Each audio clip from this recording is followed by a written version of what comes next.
Pesona si gadis desa, episode 132 dengan judul Quality Time. Selamat mendengarkan. Seusai pulang dari sekolah, Luri dan Nania tak langsung kembali ke rumah. Mereka sudah meminta izin pada ayah dan ibu mereka untuk pergi ke salah satu gedung pusat perbelanjaan guna membeli beberapa barang yang akan dibawa Luri ke luar negeri. Tadinya mereka hanya akan pergi berdua saja, tapi Jovan yang tidak sengaja mendengar pembicaraan Luri saat sedang menelpon ibunya langsung merengek meminta untuk ikut pergi berbelanja. Alhasil tidak hanya Jovan saja yang mengekor, tapi Galang juga. Aku heran sekali pada kalian berdua, Kak Jovan, Kak Galang. Kenapa sih kalian selalu saja mengekor kemana aku dan Kak Luri pergi? Ingin menjadi penguntit atau bagaimana sih? Protes Nania sambil berjalan masuk ke dalam mall. Mereka tadi berangkat dengan menaiki mobil masing-masing. Nania, sudahlah. Siapapun bebas untuk berbelanja di sini. Jangan mengomel, tegur Luri seraya mengelus rambut adiknya. Bisa gawat kalau gadis beracun ini tidak segera ditenangkan. Kalau itu aku juga tahu, Kak. Tapi masalahnya mereka berdua datang kemari setelah tahu kalau kita mau berbelanja di sini. Jadi wajar kan kalau aku protes? Sahut Nania sembari melayangkan tatapan sengit ke arah dua kakak kelasnya. Galang dan Jovan acuh-acuh saja saat mendengar perkataan Nania. Selain karena ingin selalu dekat dengan kedua gadis desa ini, juga karena mereka yang ingin membeli beberapa barang yang masih belum lengkap. Ya, saat Galang dan Luri sama-sama mendapatkan beasiswa untuk kuliah di luar negeri, Jovan akhirnya memutuskan untuk kuliah di tempat yang sama dengan mereka. Dia sudah terlanjur dekat dengan kedua orang ini, jadi memilih untuk kuliah di universitas yang sama, tapi dengan jurusan yang berbeda. Oh iya, Jo, apakah sudah mendapatkan apartemen yang akan kau tinggali saat sampai di sana nanti? Tanya Luri seraya berhenti di depan toko pakaian musim dingin. Semuanya sudah disiapkan oleh ayahku, Luri. Kau sendiri akan tinggal di apartemen atau di asrama? Jawab Jovan sambil mencuri-curi pandang ke arah Nania, yang tengah memperhatikan satu model pakaian dingin yang terpasang di tubuh salah satu manekin. Dia terpana. Ya ampun, kenapa Nania manis sekali jika sedang tenang begini? Apa iya aku sanggup berada jauh darinya nanti? Ujar Jovan dalam hati. Aku belum tahu, Jo. Tapi aku akan tinggal dimanapun tempat yang disetujui oleh ayah dan ibuku. Kalau ditanya, sebenarnya aku ingin tinggal di asrama saja karena aku tidak perlu memikirkan biaya sewa kamar. Akan tetapi tadi kakak iparku menghubungi kepala sekolah untuk menanyakan hal ini. Aku tidak mau dianggap sebagai adik ipar yang tidak tahu diri, jadi memutuskan untuk menanyakan persetujuan dari ayah dan ibu dulu. Apapun yang akan dipilih mereka nanti, asal tidak membuat keluargaku banyak pikiran, maka aku akan patuh, ucap Luri.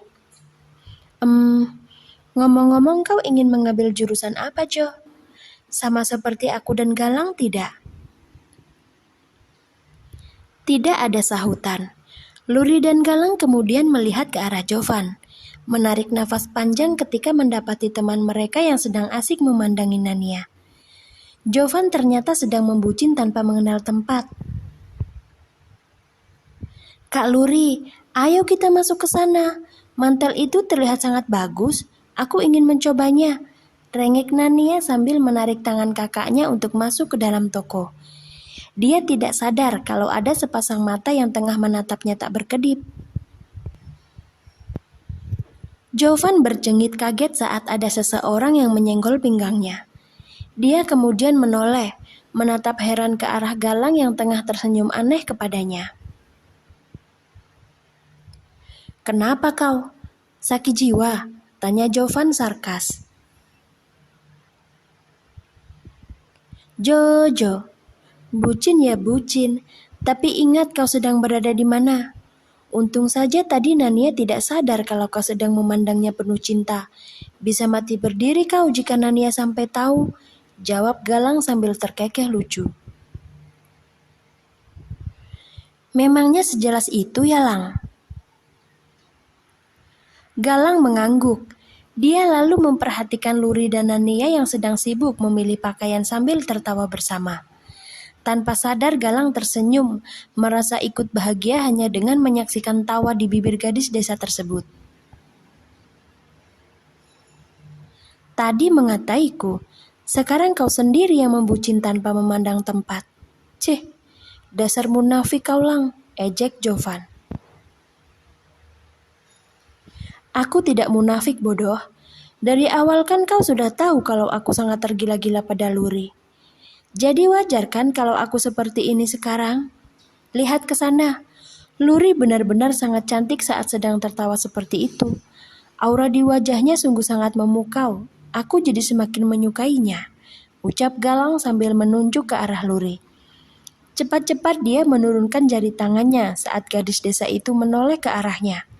Galang kaget. Jovan segera melihat ke arah yang tadi ditunjuk oleh Galang. Sedetik kemudian wajahnya berubah murung ketika melihat Nania yang sedang heboh berjalan ke sana kemari sambil menenteng beberapa pakaian di tangannya. Jovan gelisah. Dia takut Nanianya menjadi milik orang lain saat dirinya sedang menempuh pendidikan di luar negeri. Kenapa kau, Jo? Wajahmu jelek sekali. Tanya Galang keheranan saat menyadari perubahan ekspresi di wajah temannya ini. Lang, kira-kira aku dan Nania bisa menjadi pasangan kekasih tidak ya?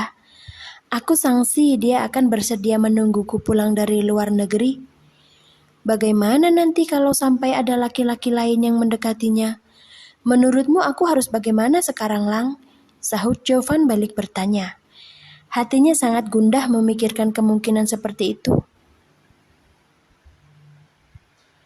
Galang tercengang heran mendengar pertanyaan Jovan. Di antara Jovan dan Nania kan belum terjalin hubungan apa-apa. Lalu kenapa Jovan bisa setakut ini? Aneh. Ayo jawab, Lang. Aku sudah hampir mati kebingungan memikirkan masalah ini. Desak Jovan tak sabar. Jovan memekik kesakitan saat kepalanya dijitak oleh Galang.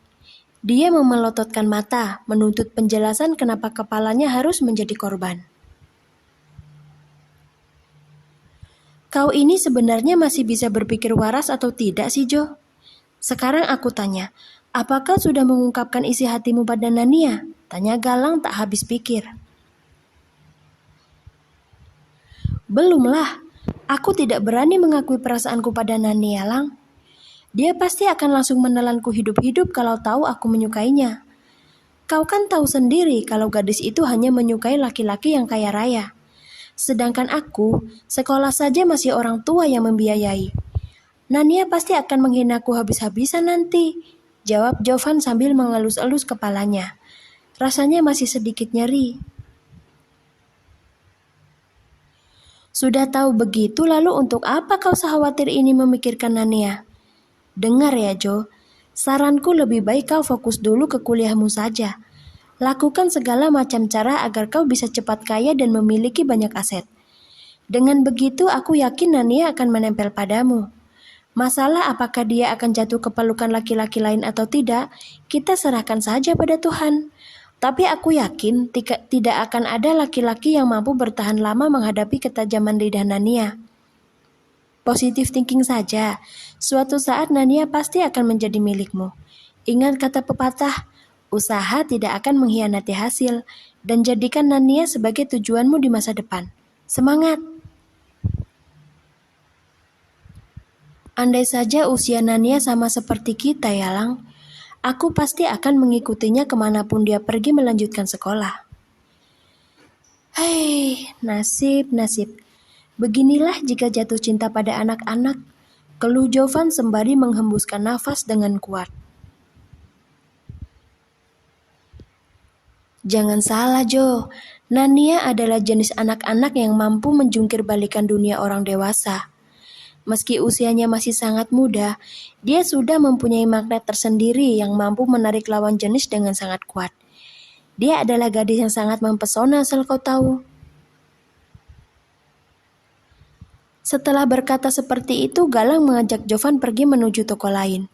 Mereka membiarkan Luri dan Nania menghabiskan waktu bersama untuk memilih pakaian di toko yang sedang mereka singgahi. Anggaplah ini sebagai quality time untuk pasangan adik kakak itu karena sebentar lagi Luri sudah harus berangkat ke luar negeri. Dan Galang pun cukup tahu diri untuk tidak mengganggu kebersamaan kedua gadis desa tersebut.